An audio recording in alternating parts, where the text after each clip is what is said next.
ಈಗಲೇ ಚಂದಾದಾರರಾಗಿ ನಿಮ್ಮ ನೆಚ್ಚಿನ ಶೋಗಳನ್ನು ನೋಡಿ. ಹಲೋ, ಯಾರು?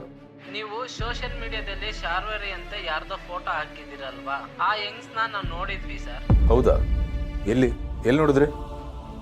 ಏನಂತೆ ಸಮರ್? ಅಪ್ಪ, ಯಾರೋ ಶಾರ್ವರಿನ ನೋಡಿದೀವಿ ಅಂತ ಕಾಲ್ ಮಾಡಿದ್ದಾರೆ. ಹೌದಾ? ಎಲ್ಲಿ ಅಂತ ಕೇಳು, ತಕ್ಷಣ ಬರ್ತೀವಿ ಅಂತ ಹೇಳು. ನೀವು ಎಲ್ಲಿದ್ದೀರಾ ಸರ್? ನಂಗೊಂದು ಲೊಕೇಶನ್ ಕಳಿಸಿ, ನಾನು ಈಗಲೇ ಬರ್ತೀನಿ. ಈಗಲೇ ಕಳಿಸ್ತೀನಿ. ಮಾಧವ್ ಅವರೇ, ಈ ವಿಷಯನ ತಕ್ಷಣ ಪೊಲೀಸ್ನವ್ರಿಗೆ ತಿಳಿಸಿ, ಅವರು ಕೂಡ ಅಲ್ಲಿಗೆ ಹೋಗ್ಲಿ. ಸರಿ ಸರಿ, ನಾನು ಈಗಲೇ ಕಾಲ್ ಮಾಡ್ತೀನಿ. ಹಲೋ ಅಮ್ಮ, ನಾನು ಈಗಲೇ ಹೋಗ್ಬಿಡ್ತೀನಿ. ಹುಷಾರು ಬಾಬು.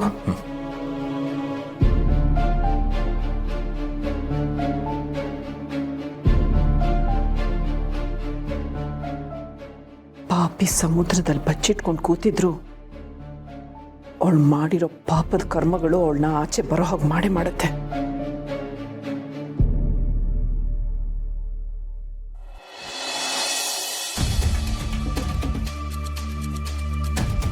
ಅವಳೇನಾದ್ರೂ ನನ್ನ ಕೈಗೆ ಸಿಕ್ಕಿದ್ರೆ ಅವಳು ಸಾವು ನನ್ನ ಕೈಯಲ್ಲೇ ಆಗ್ತಿತ್ತು.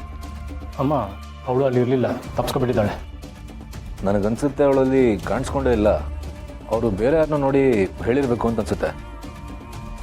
ಸಿಕ್ತಾಳೆ ಅನ್ಕೊಂಡು ಹೋಗಿದ್ವಿ ಅಮ್ಮ. ಇಲ್ಲಿಗೆ ನಮ್ಮ ದುಃಖ, ಕೋಪ, ಆವೇಶ, ನೋವು ಎಲ್ಲದಕ್ಕೂ ಪ್ರತಿಫಲ ಸಿಗುತ್ತೆ ಅನ್ಕೊಂಡಿದ್ವಿ. ಆದರೆ ಏನೂ ಆಗಲಿಲ್ಲ. ಯೋಚನೆ ಮಾಡಬೇಡಿ, ಪ್ರಯತ್ನ ನಮ್ಮದು, ಫಲ ದೇವ್ರದು. ಭಗವಂತನ ಮೇಲೆ ನಂಬಿಕೆ ಇಡೋಣ. ದುಷ್ಟರನ್ನ ಸಂಹಾರ ಮಾಡೋಕ್ಕೆ ಎಷ್ಟೆಲ್ಲ ಅವತಾರಗಳೆತ್ತಿದ್ದಾನೆ. ಅಂಥದ್ರಲ್ಲಿ ಈ ಶಾರ್ವರಿ ತೃಣ ಮಾತ್ರ. ಅವಳು ಪಾಪದ ಕೂಡ ತುಂಬಿದೆ. ಇನ್ನು ಅವಳನ್ನ ಕಾಪಾಡೋದಕ್ಕೆ ಯಾರಿಂದನೂ ಆಗಲ್ಲ. ಈಗ ನೀವು ಅವಳ ಬಗ್ಗೆ ತುಂಬ ತಲೆ ಕೆಡಿಸ್ಕೋಬೇಡಿ. ನಾವು ಮಾಡಬೇಕಾಗಿರೋ ಕೆಲಸಗಳು ತುಂಬ ಇದೆ. ಕೆಲಸಗಳ ಏನಮ್ಮ ಅದು? ನಾಳೆ ನಾವು ದೇವಸ್ಥಾನಕ್ಕೆ ಹೋಗಬೇಕು. ಪೂಜೆಗೆ, ಪ್ರಸಾದಕ್ಕೆ, ಅನ್ನ ಸಂತರ್ಪಣೆಗೆ ಏನೇನು ವ್ಯವಸ್ಥೆಗಳು ಬೇಕೋ ಅದನ್ನೆಲ್ಲ ಮಾಡ್ಕೋಬೇಕು. ಪೂಜೆ ಸಾಮಾನು, ಅಡುಗೆ ಸಾಮಾನೆಲ್ಲ ನಾವೇ ತರಬೇಕು. ಹಾಗೇನೆ ಅಡುಗೆನೂ ನಮ್ಮ ಕೈಯಾರ ನಾವೇ ಮಾಡಬೇಕು. ಇಷ್ಟೊಂದು ಕೆಲಸ ಎಲ್ಲ ನಾನೊಬ್ಳೆ ಹೇಗೆ ಮಾಡಲಿ ಹೇಳಿ? ಅಮ್ಮ ಪೂಜೆ ಬಗ್ಗೆ, ದೇವ್ರ ಬಗ್ಗೆ ಮಾತಾಡ್ತಿರುವಾಗ ನಾವ್ಯಾಕೆ ಶಾರ್ವರಿ ಬಗ್ಗೆ ಮಾತಾಡೋದು? ಅಮ್ಮನ ಸಂತೋಷಕ್ಕಿಂತ ನಮ್ಮ ದ್ವೇಷ ದೊಡ್ಡದಲ್ಲ. ಏನೇನು ಬೇಕಂತ ಲಿಸ್ಟ್ ಕೊಡಮ್ಮ. ನೀನು ಬೆಳಿಗ್ಗೆ ದೇವಸ್ಥಾನಕ್ಕೆ ಹೋಗೋಷ್ಟರಲ್ಲಿ ಎಲ್ಲ ರೆಡಿ ಇರುತ್ತೆ. ಸರಿ, ಆ ಲಿಸ್ಟ್ಗಳನ್ನೆಲ್ಲ ನಿಂಗೆ ಕಳಿಸ್ತೀನಿ. ಹಾಗೆ ತುಲಾಭಾರನೂ ಮಾಡಬೇಕು. ಅವಿ, ಆ ಲಿಸ್ಟ್ನ ನಿನಗೆ ಕಳಿಸ್ತೀನಿ. ಅವಿ, ನೀನು ದೇವಸ್ಥಾನದಲ್ಲಿ ಪೂಜಾ ಕಾರ್ಯಗಳನ್ನೆಲ್ಲ ನೋಡ್ಕೊಂಡ್ರೆ ಸಾಕು. ಸರಿ ಅಮ್ಮ, ನೀವು ಅಂದ್ಕೊಂಡಿದ್ದು ಹಾಗೆ ಆಗಲಿ. ಪೂಜೆ ತುಂಬ ಚೆನ್ನಾಗಿ ನಡೆಯುತ್ತೆ, ತುಲಾಭಾರನೂ ಆಗುತ್ತೆ, ಅನ್ನ ಸಂತರ್ಪಣೆನೂ ಆಗುತ್ತೆ. ಸರಿನಾ? ಸರಿ, ಹಾಗಾದರೆ ನಾಳೆ ದೇವಸ್ಥಾನಕ್ಕೆ ಬೇಗ ಹೋಗಬೇಕು. ಆಫೀಸ್ ಕೆಲ್ಸಗಳು ಏನಿದ್ರು ಎಲ್ಲ ಇವತ್ತೇ ಮುಗಿಸ್ಕೊಂಬಿಡಿ. ನಾಳೆಗೇನು ಇಟ್ಕೋಬೇಡಿ. ದೇವಸ್ಥಾನಕ್ಕೆ ಹೋಗಿ ಪೂಜೆ ವಿಷಯ ಬಿಟ್ಟು ಬೇರೆ ಏನು ಮಾತಾಡಬಾರ್ದು. ಸರಿನಾ? ಬ್ರೋ, ಒಂದೆರಡು ಕೊಟೇಶನ್ ಕಳಿಸ್ಬೇಕಿತ್ತು, ಜೊತೆಗೆ ಒಂದೆರಡು ಮೇಲ್ ಮಾಡಬೇಕಿತ್ತು. ಇವತ್ತೇ ಮಾಡಿ ಮುಗಿಸ್ಕೊಳ್ಳೋಣ.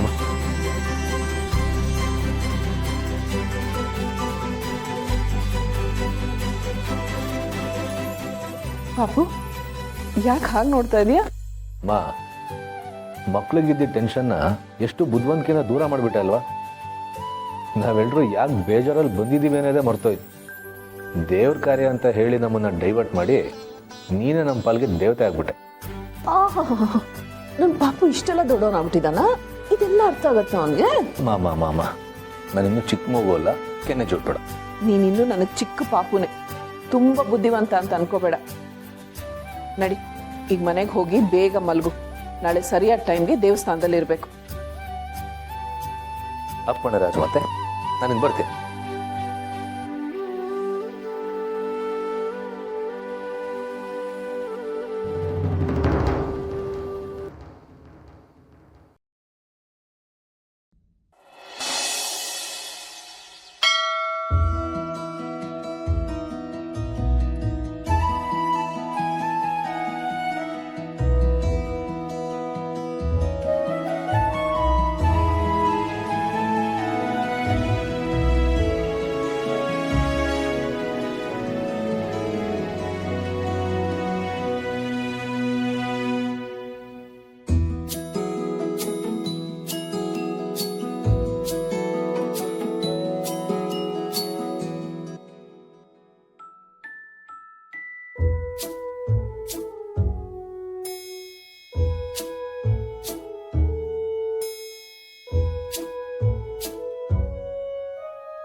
ಹೇಗಿದೆ ತುಳಸಿ ಅಮ್ಮರು? ಎಲ್ಲರ ಕ್ಷೇಮನಾ? ಹೌದು ಅರ್ಚಕ್ರೆ, ಎಲ್ಲ ಕ್ಷೇಮ. ನಮ್ಮ ಮನೇಲಿ ಇನ್ನು ಮುಂದೆ ಶ್ರೀರಸ್ತು ಶುಭಮಸ್ತು. ಎಲ್ಲ ಒಳ್ಳೇದಾಗಲಿ. ತಮಾಷೆ ಅವರ ಮರುಪಾಯಿತಿ ಸ್ವಸ್ತಿ ಸಾಮ್ರಾಟ್. ತುಳಸಿಯವರೇ ಬನ್ನಿ, ದೇವಸ್ಥಾನಕ್ಕೊಂದು ಪ್ರದಕ್ಷಿಣೆ ಹಾಕೋಣ. ಅವಿ ಪಾಪ ಕೊಡು.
ತುಳಸಿಯವ್ರು ಹೇಳಿದಾಗೆ ಇನ್ನು ಮೇಲೆ ನಮ್ಮ ಮನೇಲಿ ಎಲ್ಲ ಒಳ್ಳೆಯದೇ ಆಗುತ್ತೆ.